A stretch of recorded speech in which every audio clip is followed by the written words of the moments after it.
نبی پاک صلی اللہ علیہ وسلم کے مدینے آنے سے پہلے ایک شخص تھا، عبداللہ بن ابی سلول اس کا نام تھا۔ تو مدینے والے لوگ اس کو اپنا پیشوا مانتے تھے، اوس بھی خزرج بھی، اس کی تاج پوشی بھی کی، بڑی اس کی منتا تھی۔ جب حضور آ گئے تو اس کا کاروبار بند ہو گیا۔ اب لوگ یہ نہیں سمجھتے کہ میں غلط ہوں، لوگ کسی کے مفادات کو ٹھیس پہنچتی ہے تو مخالفت کرنے لگ جاتا ہے۔ اب اس کے حالات جب خراب ہوئے تو اس نے پتہ کیا کیا، جھوٹ موٹ کا کلمہ پڑھ لیا۔ سمجھ آ رہی ہے باتوں؟ جھوٹ موٹ کا، اور منافقوں کا ایک ٹولہ اس نے تیار کر لیا جس کا قرآن مجید نے سورہ منافقون میں ذکر کیا۔ ایک جنگ کا موقع تھا، نبی پاک صلی اللہ علیہ وسلم تشریف لے گئے تو عبداللہ بن ابی سلول بھی چلا گیا۔ حضرت عمر فاروق رضی اللہ تعالیٰ عنہ کے ایک غلام تھے، وہ پانی لینے کنویں پہ گئے۔ ادھر سے انصار میں سے، چونکہ حضرت عمر کے غلام مہاجر تھے، انصار میں سے ایک شخص پانی لینے پہلے سے آیا ہوا تھا۔ پانی بھرنے میں کوئی اختلاف ہو گیا، جھگڑا ہو گیا، مار کٹائی تک نوبت آ گئی۔ حضرت عمر کے غلام نے کچھ چیز مار دی، اس شخص کو زخمی ہو گیا۔ اس نے پکارا، عبداللہ بن ابی سلول نے سمجھا کہ موقع اچھا ہے، دوڑا ہوا آیا اور آ کر اس نے کہا، انصار مدینہ بھاگ کے آؤ، جلدی آؤ، اور بڑے غلط جملے استعمال کیے۔ کہنے لگا اگر ان لوگوں کو تم اپنا بچا کچا کھانے کو نہ دیتے مہاجروں کو تو آج یہ تمہارے سر پہ نہ بیٹھتے۔ معاذ اللہ، ایسی باتوں پہ کہا کرے، بولے یہ روزمرہ کی گفتگو میں عادت بنائیں، کوئی ایسی بات کرنی ہو تو معاذ اللہ استغفر اللہ کہہ کے کرنی چاہیے۔ اس نے کہا کہ معاذ اللہ اب ان کو بچا کچا نہ دیں تو یہ ہمارے سر پہ نہ بیٹھتے۔ شور کیا اس نے۔ ہمارے ہاں بھی سیانے بندے پنچایت کے لوگ وہ کہتے ہیں تو اس برادری کے بچے سے ہی مار کھا ہے، پتہ ہی نہیں چلا، جا اسے مار کے آ، سر پھاڑا، یہ کار پھوڑ دے اس کا سر، اور دیکھ میں دیکھ لوں گا بعد میں جو ہوگا۔ یہ عقل مند لوگوں کے مشورے نہیں، یہ جاہل لوگوں کے مشورے۔ ناراض نہ ہونا، پر یہ نبی پاک صلی اللہ علیہ وسلم نے فرمایا ہے، حضور کا فرمان ہے۔ یہ کن لوگوں کا کام ہے؟ بول کے بتائیں، بول کے۔ پڑھے لکھے سیانے بندے اس طرح کے مشورے یہ بالکل نہیں دیتے، جاہلوں کا کام۔ پکارا، مہاجر سارے اکٹھے ہو گئے، انصار سارے آ گئے، اور جب انصار آئے تو مہاجرین کو بھی پکارا، مہاجر بھی آ گئے۔ اب وہ گتھم گتھا ہونے لگے تو کسی نے جا کے محبوب پاک کے کان میں کہا، یا رسول اللہ وہاں تو مہاجر انصار لڑنے لگے۔ وہ پرانی لڑائیاں پھر سے جاگ گئی ہیں۔ نبی پاک تشریف لائے، حضور نے وہاں لفظ بیان کیے، فرمایا یہ تم نے کیا جاہلوں جیسا کام شروع کیا ہوا ہے؟ یہ کون سا کام ہے؟ اللہ کرے ہم سب اس کام سے باز آ جائے، آمین تو کہنا۔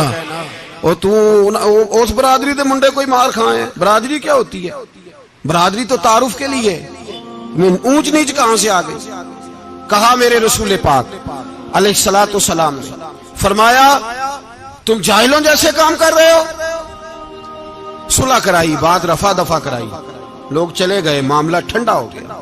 لیکن عبداللہ بن سلول نے کہا کہ میں یہ موقع خالی نہیں جانے دوں گا۔ پھر گیا وہ اور جا کے انصار مدینہ سے کہنے لگا، ایک دفعہ جا لینے دو مدینے، تم نے میری بات نہیں نہ سنی تو جو وہاں بڑے سردار بیٹھے ہیں ان سے بات کروں گا، اور معاذ اللہ ثم معاذ اللہ ہم ان بے عزت لوگوں کو مدینے سے نکال دیں گے، وہاں صرف عزت والے رہیں گے۔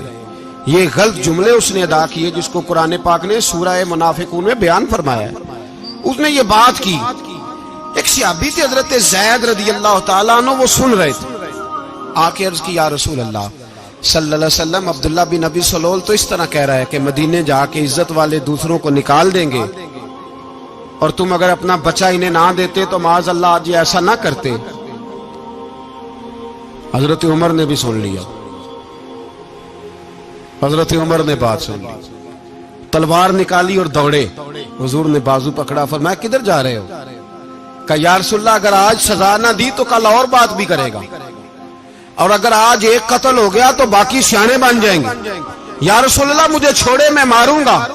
حضور نے فرمایا عمر چپ کر، وہ جھوٹ موٹ کا کلمہ پڑھتا ہے، لوگ کہیں گے کہ محمد ابن عبداللہ نے اپنے ساتھی مارنے شروع کر دیے۔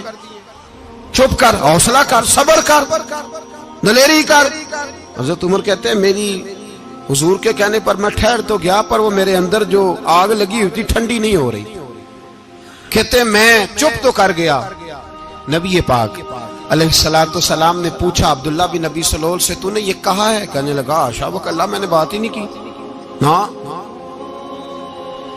اب لوگ کہنے لگے کہ زید تو نوجوان ہے، تو یہ بوڑھا آدمی ہے، چلو صحیح کہتا ہوگا۔ حضور بھی خاموش ہو گئے۔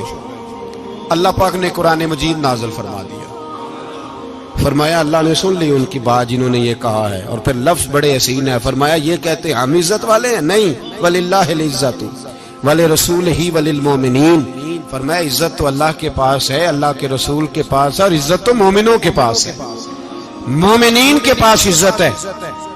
یہ قرآن پاک نے سارا مضمون بیان کر دیا کہ عبداللہ بن نبی سلول غلط کہتا ہے اور حضرت زید صحیح کہتے ہیں۔ حضور نے کچھ نہیں فرمایا، جا رہا ہے قافلہ۔ جب مدینے کی سرحد آ گئی نا، حدود مدینہ منورہ کی شروع ہوئی، تو عبداللہ کا اپنا بیٹا، اس کا نام بھی عبداللہ بن عبداللہ تھا، اپنا بیٹا اس کا بڑا مخلص جانثار غلام تھا میرے رسول پاک صلی اللہ علیہ وسلم کا، وہ تلوار لے کے مدینے کی حد پہ کھڑا ہو گیا اور کہنے لگا میرے باپ، تو نے اتنی بے ایمانی کے لفظ کہے کہ میں ان کو نکال دوں گا؟ کہے اپنی زبان سے کہ میں ذلت والا ہوں، رسول پاک کو اللہ نے بڑی عزت عطا فرمائی، کہے ورنہ میں تیری گردن کاٹ دوں گا۔ بول، کہے حضور بھی عزت والے اور نبی پاک کے غلام بھی عزت، کہے اپنی زبان سے، کہے میرے رب کا یہ فرمان ہے وَرَفَعْنَا لَكَ ذِكْرَكَ، حبیب میں خود تیرے لیے تیری شانوں کو بلند فرما دوں گا۔ تو کہا کہ تو دشمن ہو کے کہنے لگا میرے بیٹے مجھے معاف کر دے، مصطفیٰ تو بڑی عزتوں والے، ان کے غلام شانوں والے۔ جب بیٹا تلوار لے کے سامنے کھڑا ہوا، شہرت ہوئی، اب نبی پاک نے حضرت عمر کی طرف دیکھا، کہا عمر تیری بات صحیح تھی، اب جو ہوا یہ زیادہ صحیح تھا، وہ میں نے تجھے کہا حوصلہ کر، تدبر کر، وقت کا انتظار کر، یہ صحیح ہوا کہ وہ صحیح تھا۔ تو حضرت عمر فاروق کہنے لگے یا رسول اللہ، میں گواہی دیتا ہوں آپ واقعی اللہ کے سچے رسول ہیں صلی اللہ علیہ۔ اتنی اچھی رائے، وقت فیصلہ کرتا ہے، تدبر سے چلے، دانائی سے چلے، علم پیدا کریں، بردباری۔ ہمیں کئی دفعہ سجدہ صاف کرنا پڑتا ہے، ہم جو کہتے ہیں بات اس کے الٹ نکل آتی ہے۔ ہم کسی شخص کے بارے میں کوئی تبصرہ کر بیٹھتے ہیں، کچھ عرصے کے بعد ہمیں پتہ چلتا ہے کہ وہ تو ایسا تھا ہی نہیں، ہم نے غلط بات کر دی۔ ہم بغیر تحقیق کے، بغیر تفتیش کے، حوصلہ نہ ہونے کی وجہ سے، صبر نہ ہونے کی وجہ سے ہم بہت سارے کام کر گزرتے ہیں، پھر ہمیں نقصان ہوتا ہے۔ اپنی زندگی میں حلم نہ چھوڑیں، حوصلہ نہ، لڑائیاں ہوتی ہیں نا گھروں میں، اس کی وجہ خامد ہوتا ہے، بیوی نہیں ہوتی۔ یہ بات گھر جا کے بتانا کہ آج انہوں نے کہا ہے۔ لڑائی کی وجہ کون ہوتا ہے؟ نہ بولو تسی، پر میں تے آنکھ ہی چھڑیا ہے، وہ تو ریکارڈ ہو گیا ہے۔ لڑائی کی وجہ کون ہے؟ جڑے باتیں لڑتے ہیں وہ کوندے ہی نہیں پے۔ وجہ کون بنتا ہے جی؟ کیوں بلا؟ اس لیے کہ نبی پاک صلی اللہ علیہ وسلم نے فرمایا عورت کی عقل آدھی ہے، تو تیری تو پوری ہے نا۔ تو اس کا مطلب ہے لڑائی اگر بچ سکتی تھی تو مرد کی وجہ سے بچ سکتی تھی، گھر میں امن ہو سکتا تھا۔ کہتے ہیں جی یہ بڑی بیوقوف ہے، میری سنتی نہیں۔ تو میں نے کہا جو اس سے بحث کر رہا ہے وہ سیانا ہے؟ بولیں، جو بحث کر رہا ہے وہ عقل مند ہے؟ بندہ تو چلو تھا وہ دانشور، شیکسپیئر، باتیں بعض اوقات اس کی کچھ ایسی ہیں۔ اس سے کسی نے پوچھا تھا عورتوں سے کون جیت سکتا ہے بحث میں، تو اس نے کہا تھا وہ جو ان سے بحث نہ کرے، جو ان سے بحث۔ تو بھائی تو وجہ اس لیے کہ حوصلہ تو نہیں کرنا تھا۔ نبی پاک علیہ السلام نے فرمایا بی بی ٹیڑھی لکڑی ہے، سیدھی کرنے کی کوشش کرو گے تو ٹوٹ جائے گی سیدھی۔ تو پھر کتنا بیوقوف ہے جو پتھر سے سر رگڑ رہا ہے، کتنا نادان ہے جو یہ حرکت کر رہا ہے، دریا میں چھلانگ لگا کے کہتا ہے ڈوبوں گا نہیں۔ تو بھائی حوصلہ پیدا کرے، علم پیدا کرے۔ بہت ساری ایسی باتیں کرے گی جس میں اشتعال آئے گا، فٹافٹ 3 لفظ طلاق کے دے دیے، اب بھاگا گیا مفتی صاحب کے پاس، او ہو 4 بچوں کا کیا بنے گا۔ اور یہ بات پکی ہے کہ بچوں کو صرف ان کی ماں ہی پال سکتی ہے، ان کی ماں۔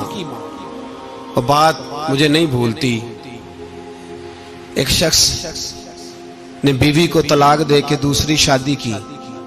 اس کا بیٹا تھا 10 سال کا. تو اس نے اپنے بیٹے سے کہا کہ بیٹے بتا پرانی اماں صحیح تھی یا یہ صحیح ہے؟ اس نے کہا نہیں ابا وہ تو جھوٹ بڑے بولتی تھی، یہ صحیح ہے. وہ جھوٹی تھی، وہ جھوٹ بڑے بولتی تھی میری سگی اماں، یہ سچ بولتی ہے. اس نے کہا وہ کیسے؟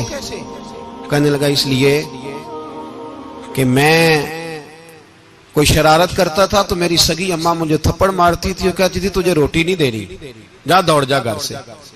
تو میں دوڑ جاتا تھا تو جھوٹ بولتی تھی نہیں دینی، پھر آدھے گھنٹے کے بعد مجھے ڈھونڈنے لگ جاتی تھی، ڈھونڈ کے لاتی تھی، پھر میری منت کرتی تھی، پھر مجھے کہتی تھی نہ مجھے ستایا کر، پھر میرا ماتھا چومتی تھی، پھر میری مرضی کا کھانا بنا کے دیتی تھی، پھر میرے منہ میں لقمے ڈالتی تھی. جھوٹی تھی، پہلے کہتی ہے نہیں دینی پھر پیچھے بھاگتی ہے. یہ سچی ہے، میں شرارت کرتا ہوں تو تھپڑ مار کے نکالتی ہے، پھر میں منتیں کرتا ہوں پر روٹی نہیں دیتی، پیر پکڑتا ہوں نہیں دیتی. سچ بولتی ہے، اپنی بات پہ ڈٹ جاتی ہے. او بھائی بچے اس کی ماں ہی پال سکتی ہے، تو نے 3 جملے کہتے سوچا ہی نہیں، تیرا کا گیا تو یہ تو نئی بیوی ملے گی، اور اس کا بھی کیا گیا، اس کو بھی شاید شوہر مل جائے. ان پھولوں کی پرورش صرف ان کا مالی کر سکتا ہے، دوسرا کر سکتا تو نے حوصلہ ہی نہیں کیا. ٹھیک ہے غلطی بیوی کی تھی پر تو مرد تھا نا، تیرے پاس تو دلیری تھی. فٹافٹی 3 طلاق کے جملے کہہ دیے. اور میرے رسول پاک علیہ السلام نے فرمایا جائز کام بڑے ہیں پر طلاق جائز تو ہے پر میرے رب کو پسند نہیں، اللہ کو پسند. تو نے مالی بگا دیا جس نے تیرے گھر کا باغ سینچنا تھا. تو بھائی یہ حوصلہ نہیں، درجنوں طلاقیں، 20 کیس، اور ابھی وہ شادی کے پورے کپڑے نہیں پہنے تو طلاق پہلے. اس کی وجہ یہ کہ حوصلہ نہیں، صبر نہیں، رضا نہیں، ہم احساس نہیں کرتے. اگر تو یہ سمجھ جائے کہ بس اللہ نے جو میرے لیے بہتر سمجھا مجھے دے دیا، صحیح ہے میری آزمائش ہے، کیا ہے کچھ ہے جو اس نے بہتر سمجھا مجھے اس نے، پھر تو سکھی ہو جائے، تیرے لیے جینا آسان ہو جائے، پھر تو بہت ساری پریشانیوں سے آزمائشوں سے دور ہو جائے. میرے نبی پاک علیہ السلام نے ہمیں حوصلہ کرنے کا حکم دیا، دلیری. 2-3 سال شاید پچھلے سال یا اس سے پچھلے سال حج کے موقع پہ نا ہمارے پاکستان میں تو بڑے بڑے انوکھے واقعات ہوتے ہیں. سننے سے کیا میں کہتا ہوں وہ عبرت کے لیے ہوتے ہیں. جعلی ویزے لگوا دیے حج کے کسی ایجنٹ نے، اللہ کے مہمانوں کو بھی لوگ لوٹ لیتے ہیں. جعلی ویزے لگوا دیے. اور مزے کی بات یہ ہے کہ پاکستانی ایئرپورٹ سے گزر بھی گئے وہ ویزے والے، اور احرام باندھے لوگ جدے پہنچ گئے. 4 آدمی تھے، انہوں نے ویزا دیکھا تو کہا نکلی، آپ کو واپس جانا پڑے گا. اگلی فلائٹ سے وہ لوگ واپس آئے. آپ مجھے بتائیے ان کی جب وہ چھوٹے چھوٹے کلپ آئے، میڈیا نے ان کی باتیں سنی تو ان کے آنسو نہیں تھمتے تھے. ایک آدمی احرام باندھ کے گیا ہے، معمولی سمجھتے ہیں آپ؟ میرے جیسا غریب آدمی کبھی اس نے ارادہ کیا ہو مدینے جانے کا، لیٹ ہو جائے تو کلیجہ پھٹنے کو آتا ہے. کچھ مجبوریاں پیروں میں آ جائے، نہ جا سکے تو پتہ نہیں کتنی توبہ کرنے کو دل کرتا ہے کہ کہیں غلطی تو نہیں ہو گئی، کوئی ایسی بات تو نہیں نکل گئی. یقین کریں طبیعت پریشان ہو جاتی، یار کوئی ایسا کام تو نہیں ہوگا جس کی وجہ سے یہ بات ہوئی. 4 آدمی لوٹ آئے، حالات خراب ہو گئے، لوگ رو رو کے قصے سناتے تھے. لیکن میرے رسول پاک علیہ السلام کا حوصلہ دیکھو. حضور کعبے کا بھی کعبہ، حضور مالک، حرم کے مالک مطلق، جن کے صدقے اللہ نے کعبہ کو بیت اللہ بنایا. حاجیو آؤ شہنشاہ کا روضہ دیکھو، کعبہ تو دیکھ چکے اب کعبے کا بھی کعبہ دیکھو. حضور 1400 صحابہ کو لے کے گئے عمرہ کرنے. مقام حدیبیہ پر پہنچے تو کافروں نے روک لیا، ہم عمرہ نہیں کرتے. تو اور میں خادم اور جو وارث و مالک ہیں 1400 صحابہ، ہم نہیں عمرہ کرنے دیتے، واپس جائیے. صلح لکھی جا رہی ہے. صلح کی شرطیں کیا ہیں؟ مکے سے کوئی آدمی غلطی سے بھی مدینے چلا گیا، مکے کا آدمی، تو مسلمان اگر ان کے ظلم سے تنگ آ کے، مکی مسلمان کافروں کے ظلم سے تنگ آ کے مدینے چلا گیا تو مدینے والے واپس کریں گے. اور اگر مدینے سے کوئی شخص غلطی سے بھی مکے چلا گیا تو مکے والے واپس نہیں کریں گے. اتنی سخت شرائط. حضرت عمر غصے سے کانپنے لگے, صحابہ پریشان ہیں, پر میرے رسول پاک نے صبر دکھایا, حوصلہ, تدبر. یہ تدبیر ہے, صبر ایک بہترین تدبیر ہے, اگر کوئی اپنائے تو بہترین طریقہ ہے. حضور نے فرمایا ہمیں منظور ہے, صلح کرو. اور اتنا سخت حکم ہے, کہنے لگے 1400 احرام والے واپس جائیں, بعد میں آنا, اس وقت نہیں عمرہ کرنے دیں گے. میرے نبی پاک علیہ السلام, مجھے بتاؤ, مجھے اور آپ کو دکھ ہوتا ہے تیاری ہو تو پروگرام رہ جائے, تو اگر احرام باندھا ہو اور اللہ کے رسول نے بندھوایا ہو تو حضور واپس لوٹنے لگے تو کتنی تکلیف کی بات ہے. حضور نے فرمایا چلو آئندہ آئیں گے. معاہدہ لکھا جا رہا ہے, حضرت علی معاہدہ لکھ رہے ہیں, لکھو محمد الرسول اللہ صلی اللہ علیہ محمد الرسول اللہ صلی اللہ علیہ وسلم اور قریش مکہ کے بیچ معاہدہ. یہ تحریر لکھی جا رہی تھی تو ابو سفیان بول پڑا, کہنے لگا جی ہم محمد الرسول اللہ نہیں نکلنے دیں گے معاذ اللہ, یہی تو ہمارا جھگڑا ہے. اگر آپ کو رسول اللہ مان لیا تو پیچھے رہ کیا گیا, محمد ابن عبداللہ لکھے. حضور نے حضرت علی سے فرمایا رسول اللہ کاٹ کے محمد ابن عبداللہ لکھو. حضرت علی لکھ رہے تھے, محمد رسول اللہ لکھا تھا, فرمایا رسول اللہ کاٹ کے محمد ابن عبداللہ لکھو. تو حضرت علی کہنے لگے حضور مجھے یہ لفظ کاٹنا نہیں آتا, حضور مجھے یہ لفظ کاٹنا. کسی صحابی نے اعتراض نہیں کیا کہ لکھنا آتا تھا, کہا مجھے کاٹنا. حضور نے دوبارہ کہا علی کاٹ دو. کہا یا رسول اللہ مجھے یہ لفظ کاٹنا نہیں آتا. میرے حبیب نے تیسری دفعہ کہا علی کاٹو. تو شیر خدا نے قلم چھوڑا, ہاتھ باندھے اور کھڑے ہو کہنے لگے محبوبہ مجھے تیرے قصیدے لکھنے آتے ہیں, کاٹنے کوئی نہیں آتے, میں مجبور ہوں, مجھ سے نہیں ہوتا. کوشش کرتا ہوں, نہ قلم اٹھتا ہے نہ ہاتھ چلتا ہے.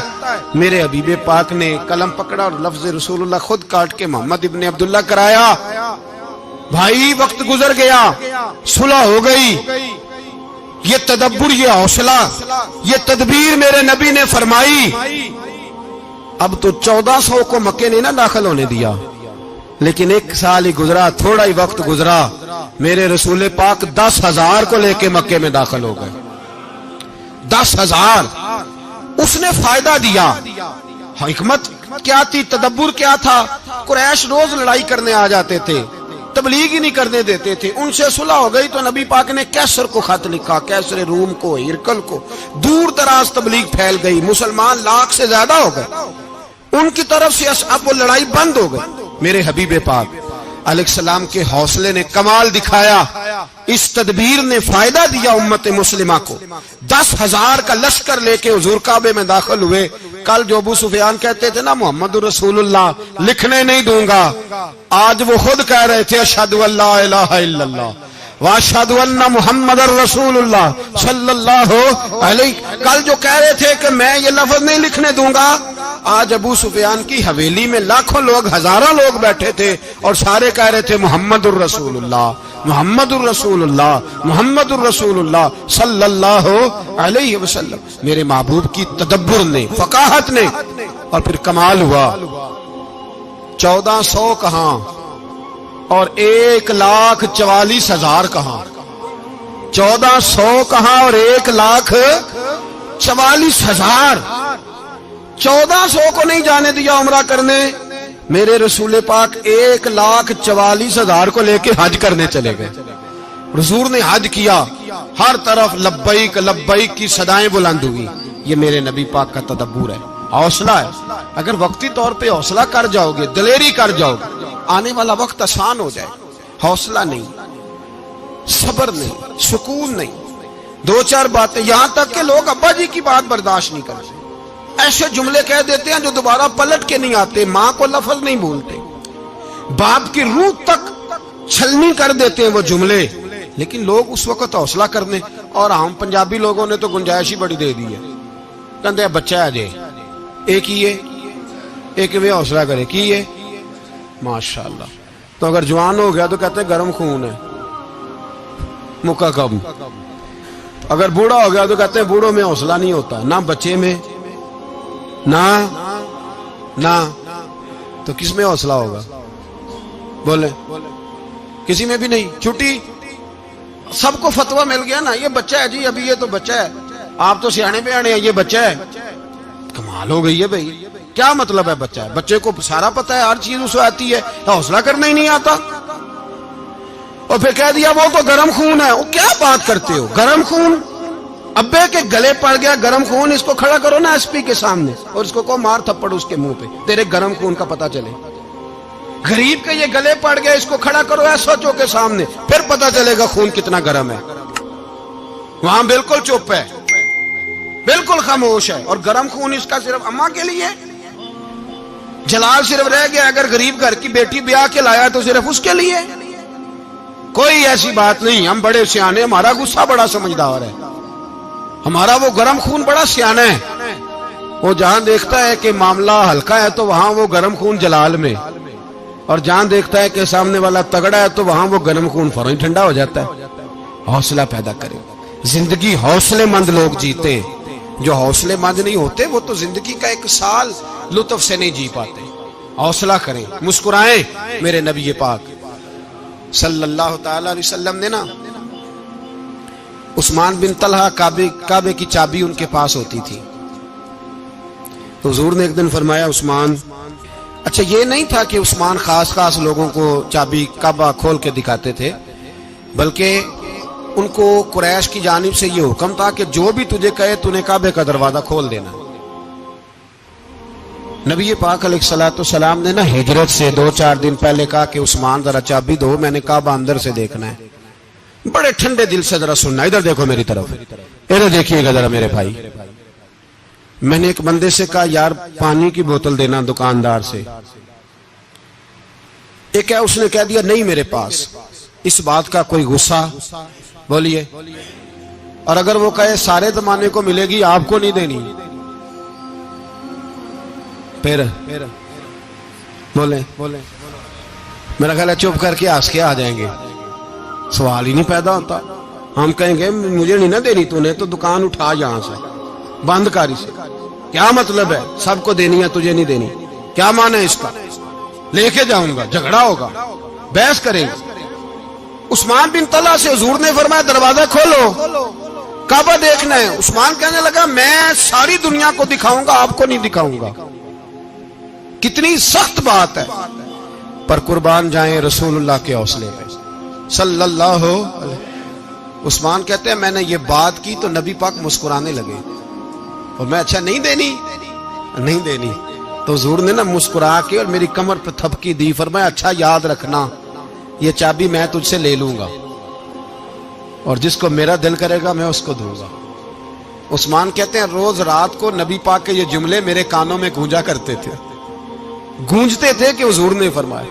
کہتے ہیں جس دن پتا چلا نا نبی پاک 10,000 کا لشکر لے کے آ رہے ہیں,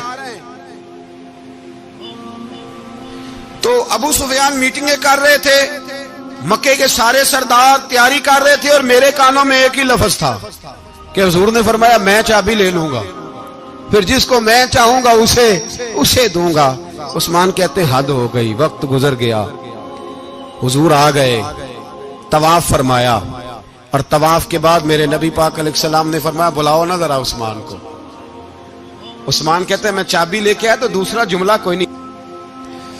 ساڈے نا کوئی بندہ مشورہ دے وے اودی نہ منیے, تے جے کام مونج ہو جے نا, جن جو نے مشورہ دیتا سی تے او نال ہی غوث پاک بن جاندا ہے. تینوں آکھیا سی نا, فوراً ہی داتا علی اجویری ہو جاندا ہے.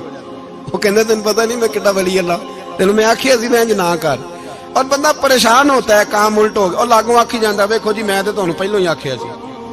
جی عجیب بات ہے, شیخ چلی کی طرح پیچھے پڑ جائے گا, میں نے تو پہلے ہی کہا تھا. او بس کر یار, اب تو خواجہ معین الدین اجمیری ہو گیا, بس کرو. مشورہ ہی ہوتا ہے, کسی کا مل جاتا ہے اور کسی کا نہیں لیا جاتا. فوری طور پہ بندہ اٹھ کے نا تو ولایت کی 4تھی سیڑھی پہ چڑھ جائے گا, کہے گا میں تو ابدال وقت ہوں, میں کتب دورہ ہوں, میں نے تجھے کہا نہیں تھا. اب بس کر یار. کئی دفعہ مشورے صحیح ہوتے ہیں, کئی دفعہ صحیح. بولیے. نبی پاک صلی اللہ علیہ وسلم کی احد کے دن خواہش یہ تھی کہ اندر رہ کے لڑنا ہے.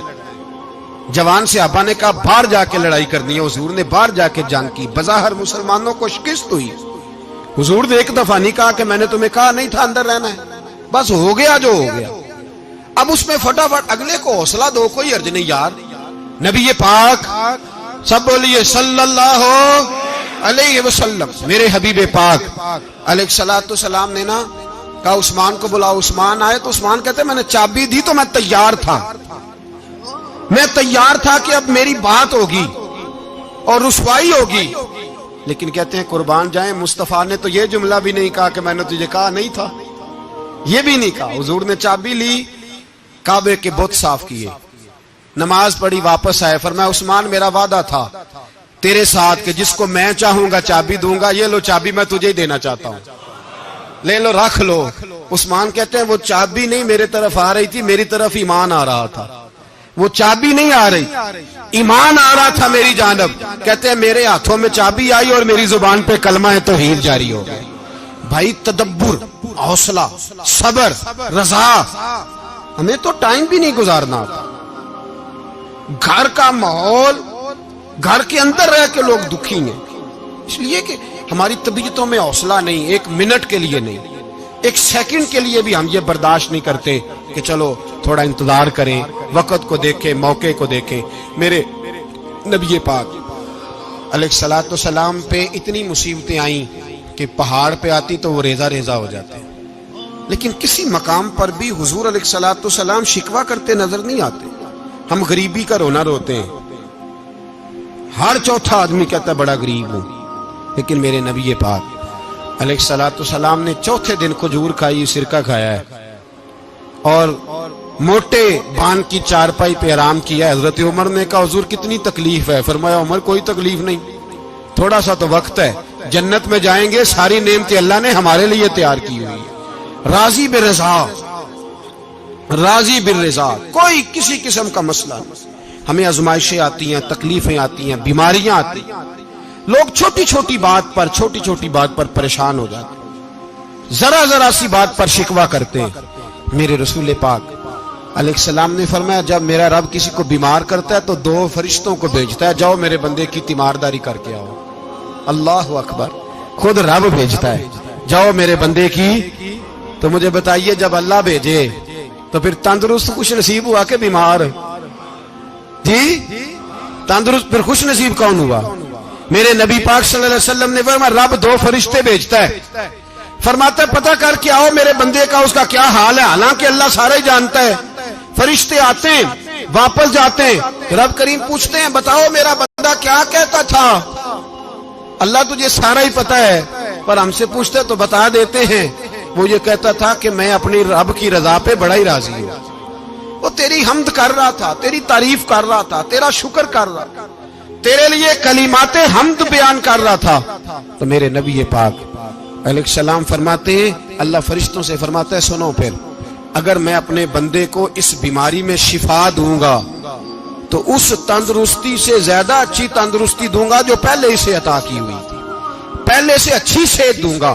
اور اگر اسے اس بیماری میں موت دوں گا تو پھر مرتے ہی اس کے لیے میں جنت کا فیصلہ فرما دوں گا. بھائی جب تو راضی بالرضا رہتا ہے، راضی بالرضا، بڑی سادی سی بات ہے بھائی. آپ گھر گئے روٹی مانگی تو اگر کسی نے کہا نا کہ اتنی تھکاوٹ ہے ٹائم پہ آیا کریں اس وقت، تو روٹی تو وہ بھی مل گئی پر اس میں لذت، وہ سکون نہیں، وہ سکون نہیں. میری اماں جی سالن پکا کے رکھ لیتی تھی تو روٹی جب بھی کوئی مانگتا تھا تو تازی بنا کے دیتی تھی، ان کی طبیعت تھی. تو میں اکثر ان سے کہتا کہ اماں جی پکا کے رکھ دیا کرو. تو کہتے تمہیں خوشی نہیں ہوتی جب تمہاری اماں تازی پکا کے دیتی ہے؟ خوشی ہوتی ہے، طبیعت میں خوشی ہوتی ہے. ان کا مزاج تھا، ذوق تھا، تو ہم سمجھتے تھے یار یہ بڑی سعادت کی بات. تو آپ گھر گئے رات کو تو گھر والوں سے کہا روٹی، تو فوراً اٹھے فوراً، اور انہوں نے کھانا تازہ بنایا اور ساتھ یہ بھی کہا باہر سے نہ کھایا کرے بندہ بیمار ہو جاتا ہے. کتنی ٹھنڈک پہنچتی ہے آدمی کے دل کو، سکون ملتا.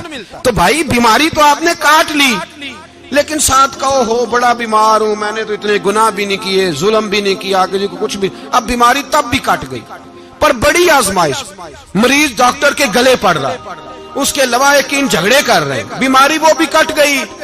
اور ایک بیمار وہ ہے جو چارپائی پہ لیٹا ہے اور کہتا ہے جس طرح میرا اللہ راضی اسی طرح میں بھی راضی.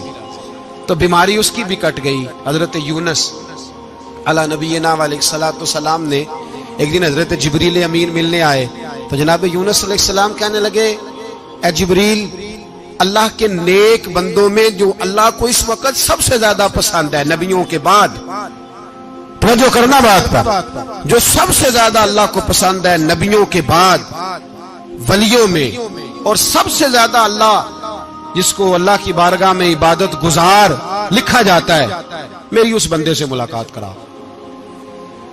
تو حضرت جبریل نے جناب یونس علیہ السلام کو ساتھ لیا تو ایک شخص کے پاس پہنچے جو آنکھوں سے اندھا تھا، دونوں ہاتھ اس کے سلامت نہیں تھے اور پورے جسم میں پیپ جاری تھی، ریشہ تھا۔ جب جا کے السلام علیکم کہا نا حضرت یونس نے، اس نے وعلیکم السلام کے بعد پہلا لفظ پتہ کیا کہا؟ اس نے کہا یا اللہ تیرا شکر ہے، یا اللہ تیرا، آپ بھی ادا کریں اللہ کا شکر، یا اللہ تیرا، اللہ تیرا شکر ہے۔ تو حضرت یونس علیہ السلام کہنے لگے تو شروع سے اس طرح کا ہے، نابینا بھی اور ہاتھوں سے معذور بھی اور سارا جسم شروع سے؟ تو بڑے ہی خوبصورت لفظ اس بیمار نے کہے، کہنے لگے نہیں حضور میں بالکل ٹھیک ٹھاک تھا، جب تک میرے رب نے چاہا کہ یہ دنیا کو دیکھے تو تب تک اس نے مجھے آنکھیں دیں، اور جب اس نے چاہا کہ اب اس کا دیکھنا بہتر نہیں تو اس نے واپس لے لی۔ تو یا اللہ تیرا شکر ہے، اللہ تیرا شکر ہے۔ پھر کہا جب تک اس نے چاہا کہ میرے ہاتھ رہے تب تک رہے، جب اس نے چاہا کہ میرے لیے بہتر نہیں تو اس نے لے لیے، تو یا اللہ تیرا شکر ہے۔ جب تک اس نے چاہا کہ میرا جسم صحیح و سلامت رہے تو رہا، اور جب اس نے چاہا کہ میرے لیے بہتر نہیں تو مجھے بیمار کر دیا، تو یا اللہ تیرا شکر ہے۔ تو حضرت یونس علیہ السلام کہنے لگے جبریل واقعہ یہ اللہ کا سب سے زیادہ شکر گزار بندہ ہے، سب سے زیادہ عبادت گزار بندہ ہے، سب سے زیادہ۔ میرے نبی پاک علیہ السلام نے فرمایا میرا مومن ہر حال میں ہی نفع میں ہے، نعمت ملے تو شکر کر کے نفع، مصیبت آئے تو صبر کر کے نفع، اپنی زندگی میں تحمل، بردباری، علم پیدا کرے، حوصلہ پیدا کرے۔ ہر آنے جانے والے شخص کے مزاج کے مطابق اسے نہ ملے، اپنا مزاج صحیح رکھے، اپنی طبیعت کے مطابق اپنے ماحول کو برقرار رکھے۔ علم کے ساتھ گزارا کرو گے تو رشتہ داروں سے بھی بنی رہے گی، دوستوں سے بھی بنی رہے گی، ہر ایک سے تعلق رہے گا۔ اور اگر آپ کے اندر یہ حوصلہ نہیں تو پھر سارے معاملات پریشانی کا شکار ہو جائیں گے۔ یہ تو آج کا مضمون تھا۔ ہمیں نا لوگ مشورہ دیتے ہیں، کہتے ہیں پیر صاحب درویشوں کو سیاست کی بات نہیں کرنی چاہیے، دیتے ہیں نا مشورہ لوگ، جی تھوڑا تھوڑا بول دیں، تھوڑا تھوڑا دیتے ہیں نا۔ اگرچہ ہم ان کی بات نہیں مانتے، اس لیے کہ اقبال نے کہا تھا جدا ہو دین سیاست سے تو رہ جاتی ہے چنگیزی، جدا ہو دین سیاست سے تو، اور پہلا فکرہ یہ ہے کہ جلال بادشاہی ہو یا جمہوری تماشا ہو، جدا ہو دین سیاست سے تو رہ جاتی ہے۔ اس نے کہا جب سیاست اور دین علیحدہ علیحدہ ہوتے ہیں تو چنگیز خان اور ہلاکو خان پیدا ہوتے ہیں۔ سیاست جب تک مسجد کے اندر رہتی ہے تب تک پاک صاف رہتی ہے، وہ گندی ہوتی تب جب مسجد سے نکل جاتی ہے۔ حضرت علی کے زمانے تک مسجد میں رہی، پاک صاف رہی، یزید باہر لے گیا تو گندی ہو گئی، حضرت عمر بن عبدالعزیز دوبارہ مسجد میں لے آئے تو پھر پاک ہو گئی۔ لیکن پھر بھی ایک ساتھی نے مجھے کہا تو اس کی بات میں سب کی باتیں نہیں مانتا، اس کی بات میری سمجھ میں آئی۔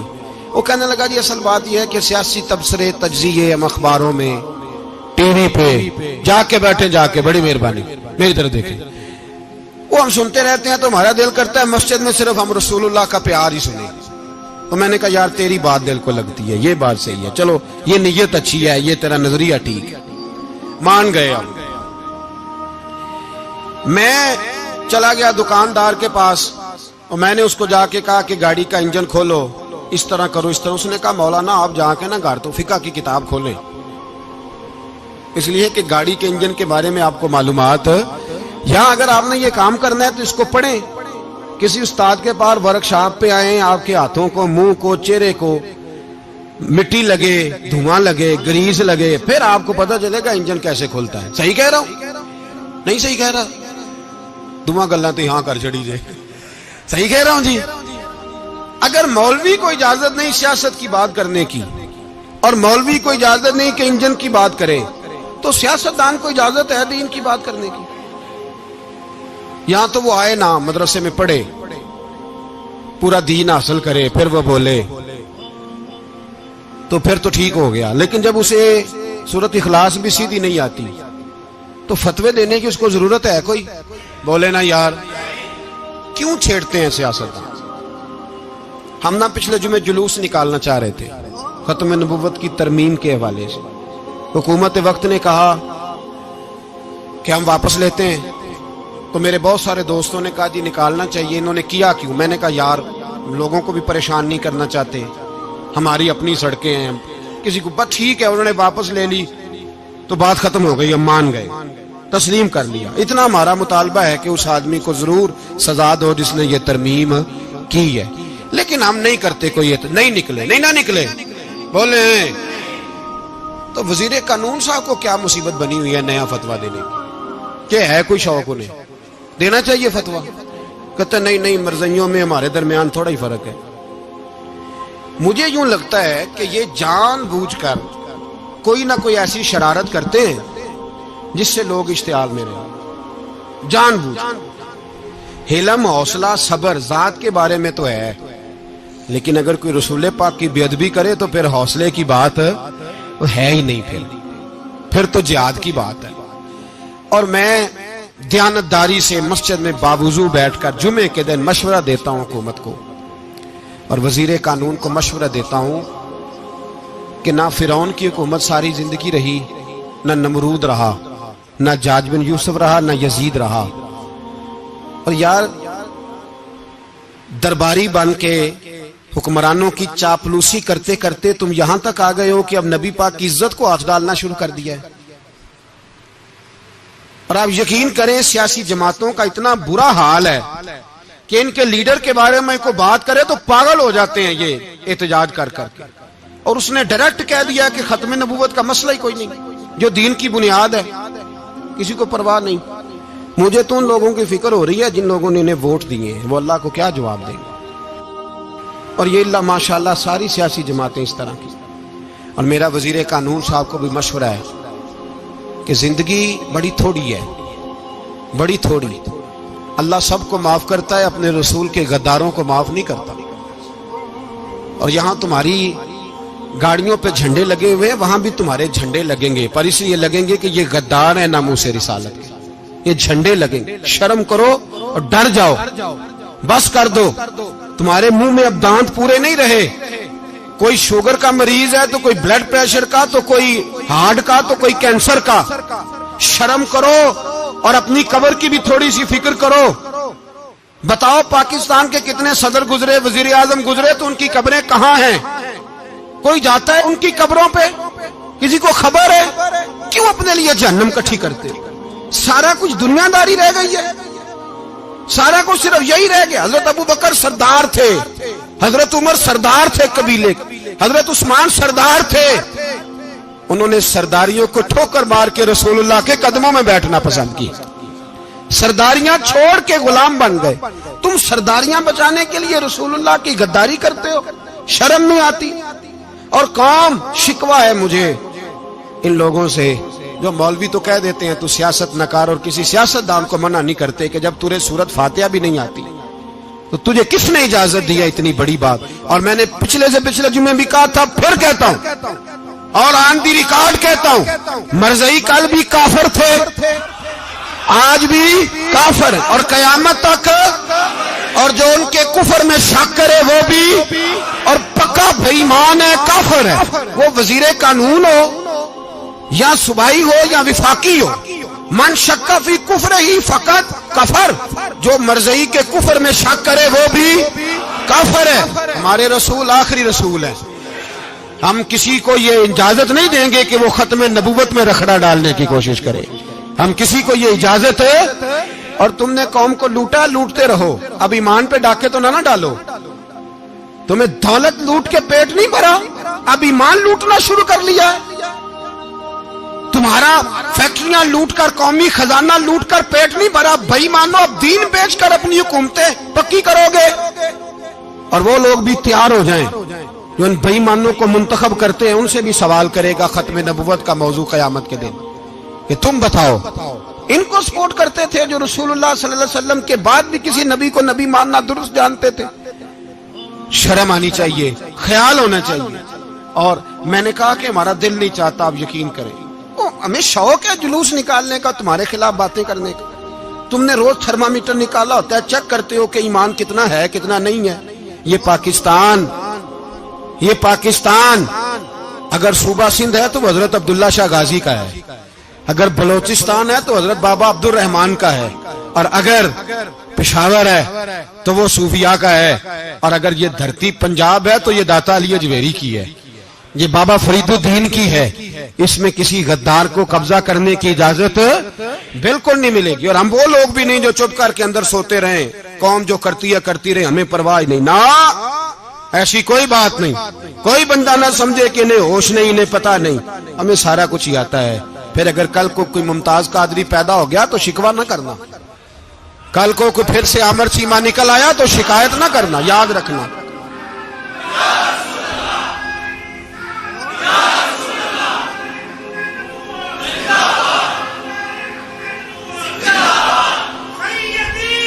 تو میرے بھائی کھول کے بولے یا نبی رسول کے صلی اللہ۔ تو یہ مشورہ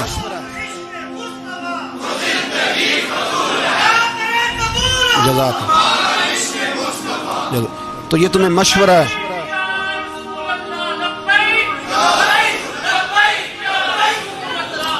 میری بات سنیں، یاد رکھیں، یہ لوگ بعد میں پچھتاتے ہیں، پھر مناظرے کراتے پھرتے ہیں، اس نے صحیح کیا کہ غلط کیا، پھر انہیں ہوش آتی ہے بعد میں، پھر ان کے حوارے نکل نکل کے میدانوں میں دلیلیں دیتے ہیں۔ اس لیے ہمارا مشورہ ہے انہیں کہ یہ اپنی حد میں رہیں، اور جو کام تمہارے ذمہ، میں نے کہا نا تم نے بڑا لوٹا، یہ قوم روز تمہیں موقع دیتی ہے لوٹنے کا، یہ موقع دیتی ہے، تو تم نے دولت لوٹ کے پیٹ نہیں بھرے، اب ایمان لوٹنے کے چکر میں آ گئے ہو۔ یاد رکھو مسلمان گناہگار ہیں، غدار نہیں ہیں۔ تمہیں دولت لوٹنے کا تو شاید موقع مل گیا ہے، پر ایمان لوٹنے کا موقع نہیں ملے گا، تو اس لیے اس کو لگام دو۔ اور ویسے بھی کتا جو پالتو ہوتا ہے نا، اس کو گھر کے اندر سنگلی سے باندھ کے رکھنا چاہیے۔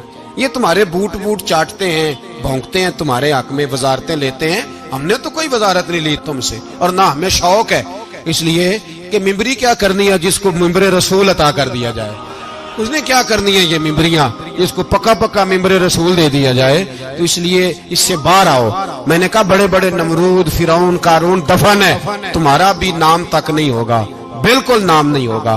اس لیے ہمارا مشورہ، اور آپ لوگ بھی آئے نا یہ اگلے سال، تو ان کو کھڑا کر کے پوچھ لینا، اسلامی جمہوریہ پاکستان کا تم نے MPM میں نے بننا ہے، پہلا کلمہ ہی صحیح سنا دو، چلو خدا کا واسطہ یہی بتا دو کہ تمہیں نماز بھی ڈھب سے آتی ہے کہ نہیں، اور آپ کی موج ہے، آپ بٹھا لیتے ہیں سر پہ، کیا کریں، سمجھانے والے مفت گناہگار ہو گئے اور بہکانے والے سب تمہارے یار ہو گئے۔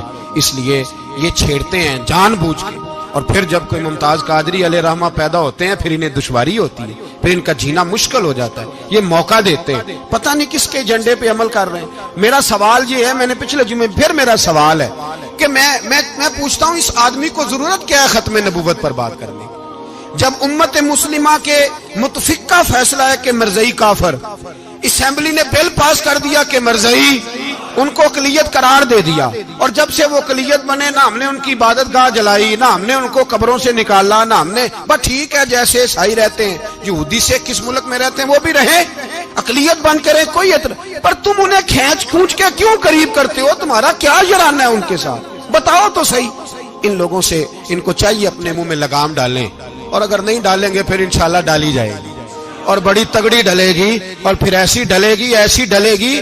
سلمان تاثیر جب مرا تھا نا تو 5-5 لاکھ روپیہ مولویوں کو آفر کی جنازہ پڑھاؤ، 5-5 لاکھ روپیہ چھوٹے چھوٹے مولویوں کو۔ اور داتا صاحب کی مسجد کے خطیب بھی صوبائی جو تھے وہ خطیب تھے، ملازم تھے، انہوں نے کہا کہ ایمان نہیں بھیجنا، نکالنا نوکری سے تو نکال دو۔ اور بادشاہی مسجد کا مولوی جس کا پتہ ہی نہیں چلتا، کبھی کدھر چلا جاتا ہے کبھی کدھر، یہاں تو وہ بھی کھڑا ہو گیا، اس نے کہا نا ایمان نہیں بیچنا۔ گورنر ہاؤس کی مسجد کا امام کہنے لگا کہ بخشا جانا نہ جانا یہ تو رحمت الہی کا معاملہ ہے، پر اتنا گندا جنازہ نہیں پڑھنا، اتنا گندا جنازہ نہیں ہم پڑھیں گے، مرنے کے بعد تمہارے جنازے نہیں پڑھے جاتے، تمہاری قبریں خراب ہوتی ہیں، کدھر ہیں تمہاری دولتیں؟ اور وہ مولوی آج تک پتہ ہی نہیں کدھر گیا جس نے اس غلیظ کا گندا جنازہ پڑھایا. تو بھائی اپنی قبر حشر کو جب جہاں تمہارے جنازے نہیں پڑھے جا رہے تو وہاں تمہارا کیا حال ہوگا. اس لیے ان لوگوں کو چاہیے کہ اپنی زندگی اس طرح گزاریں کہ کچھ نہ کچھ منہ لے کے سرور کائنات کے پاس چلے جائیں، ورنہ ایسا نہ ہو کہ یہاں بھی پھٹکار اور وہاں بھی پھٹکار. اس لیے ہمارا مطالبہ ہے حکومت سے کہ شرم کرو اور ایسے بھائیمانوں کو، کالے ناگ جو تم نے بھرتی کیے ہوئے، ان کو نکالو، اور اگر تعریفیں کروانی ہو، تلوے چٹوانے ہو تو اندر کمروں میں ان سے چٹوا لیا کرو. ان سے کہو کہ یہاں ہماری نوکری کرو، باہر نکل کے رسول اللہ صلی اللہ علیہ وسلم کے دین کے بارے میں گفتگو نہ کرو. اس لیے کہ اللہ تبارک و تعالیٰ نے اس دین کے اندر بڑا حسن اور بڑا جذبہ رکھا ہوا ہے، بڑا وقار ہے. ہمارا مطالبہ ہے حکومت سے کہ ختم نبوت کے مسئلے پر کوئی سیاستدان گفتگو نہ کرے. آپ تائید کرتے ہیں اس بات کی؟ اس پر کوئی سیاستدان کوئی گفتگو. ہمارے پاس بڑے تماشے ہیں سیاست کرنے کو، باقی تماشوں پہ سیاست کرو. یہ رسول اللہ کی ناموس کا معاملہ ہے، یہ چھیڑنے کی تمہیں اجازت ہے؟ مجھے سمجھ نہیں آتی یار، جب بات ختم ہو گئی، اسمبلی نے بل واپس لے لیا، تو صوبائی وزیر قانون کو آخر تکلیف کیا ہے؟ آپ کے پاس جواب ہے کوئی اس بات کا؟ یہ بات ختم ہو گئی، ہم نے جلوس نہیں نکالنا، چھوڑ دیا، خاموش ہو گئے. علماء نے میٹنگیں بلائی تھی، کینسل کر دی، ٹھیک ہے جی بات. اب دوبارہ سے کیوں چھیڑتے ہو؟ پھر کہتے ہیں احتجاج ہوتا ہے، شور ہوتا ہے. تم خود ایسی حرکتیں کرتے ہو جس سے افراتفری پیدا ہوتی ہے. یہ ملک رسول اللہ کے نام پہ بنا ہے، اور قیامت تک یہاں وہی ہوگا جو میرے رسول پاک صلی اللہ علیہ وسلم کی رضا ہوگی، اور نبی پاک کے قانون کے خلاف کوئی قانون یہاں چل سکتا؟ اللہ ہمیں سمجھنے کی توفیق عطا فرمائے.